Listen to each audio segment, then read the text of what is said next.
આપ સર્વોને હેતપૂર્વક જય શ્રી સ્વામિનારાયણ। આજની સત્સંગ કથા વાર્તા નિજ મંદિર સાવરકુંડલા। પવિત્ર ચાતુર્માસ વિશેષ।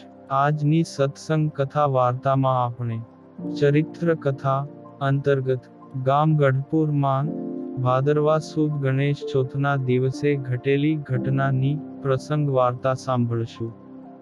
ભાદરવા સુદ ચોથ એટલે ગણેશ ચોથ, જેને લોકો ઝઘડા ચોથ કહે છે।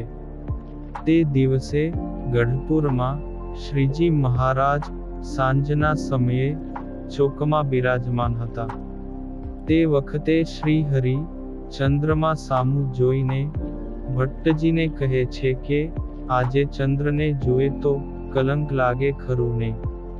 ત્યારે ભટ્ટજી કહે જે, હા મહારાજ, દેવના ગુરુની સ્ત્રી તારાને ચંદ્ર આજે જ ઉપાડી ગયો હતો, માટે ચંદ્રનું દર્શન ભાદરવા સુધી ચોથને દિવસે પાપરૂપ છે, અને આ લોકમાં તુરંત કલંક ટાળવા માટે કોઈકના ઘર ઉપર પથરા નાખે ને તેથી તે ગાળો દે એટલે કલંક મટી જાય, એવી એક માન્યતા છે। ત્યારે શ્રી હરિ કહે કે અમને કોણ ગાળ દે? તે ભટ્ટજી કહે જે, સોમાં ફઈબા ઘરમાં વાળું કરે છે ને તેમના ઘર ઉપર પથ્થરો નાખો, તેથી અજાણમાં જ તે તુરંત ગાળો દેશે। પછી મહારાજે પથ્થરો મંગાવીને ફઈબાના ઘરના નળિયા ઉપર નાખ્યો।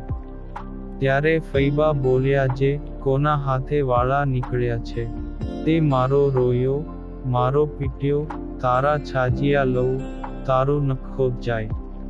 તે શ્રી હરિ આ સાંભળીને બહુ રાજી થયા ને બોલ્યા કે આજ તો અમારું કલંક ટળ્યું, તમો સર્વેએ ચંદ્ર જોયો, માટે સૌ એક એક પથ્થર લઈને ફઈબાના ઘર ઉપર નાખો, એમ મહારાજ બોલ્યા। ત્યારે 500 પરમહંસ, સંન્યાસીઓ, પાર્ષદો, બ્રહ્મચારીઓ, સત્સંગીઓ, 300 બાઈઓ, તે સર્વેએ પથ્થર નાખવા માંડ્યા। તેથી ફઈબાના ઘરના નળિયા તૂટવા માંડ્યા।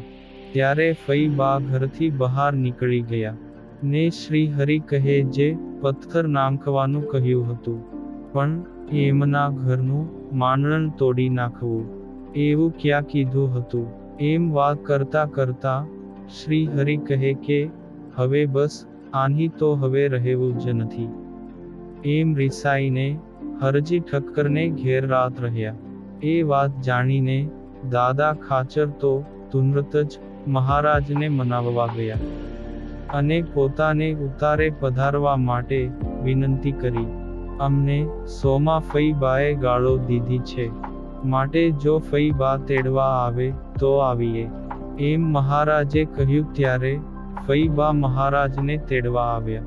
ત્યારે પ્રભુ કહે છે કે દાદા, તું તો નાનો છે, પણ બાપાને કહીને આજ જ સોમબાઈનું ઘર ચણાવી દે તો આવીએ।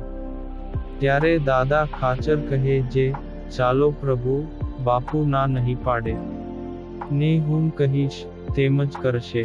ત્યારે શ્રી પ્રભુ કહે છે જે, તો પહેલા પાયો ખોદાવો, પછી જ થાળ જમવો છે। તે દાદા ખાચર કહે જે, ભલે મહારાજ। ત્યારે મહારાજ હરજી ઠક્કરને ત્યાંથી પરત દરબાર ગઢમાં પધાર્યા। પછી મહારાજની આજ્ઞાએ કરીને સાધુ, પાળા, સત્સંગીઓ પાયા ખોદવા માંડ્યા। તે પાયામાંથી 1000 રૂપિયાનો ચરુ નીકળ્યો। આ રૂપિયા સોમાં ફઈબાને આપો, એમ મહારાજે કહ્યું। ત્યારે ફઈબા કહે કે મારે રૂપિયાને શું કરવા છે? તે દાદાને આપો।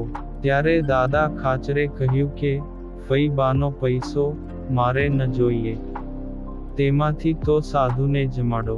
પછી 2 મહિના સુધી સાધુને લાગ લગાટ જમાડ્યા ને આમ ચાતુર્માસ વીત્યો।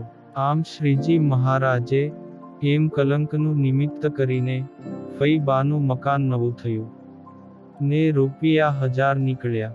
તે સંતોને જમાડ્યા। માટે પ્રભુના સંકેતમાં મર્મ હોય છે, તો તે અવશ્ય સમજવો। અને રાજી રહેવું. આ પુનિત પ્રસંગ આજે શ્રી સ્વામિનારાયણ સંહિતા અધ્યાય 48 માંથી સાંભળ્યો. અને હવે પછીની કથા વાર્તા આપણે આગળના ભાગમાં સાંભળશું. અત્યારે આપ સર્વોને ભાવથી જય શ્રી સ્વામિનારાયણ.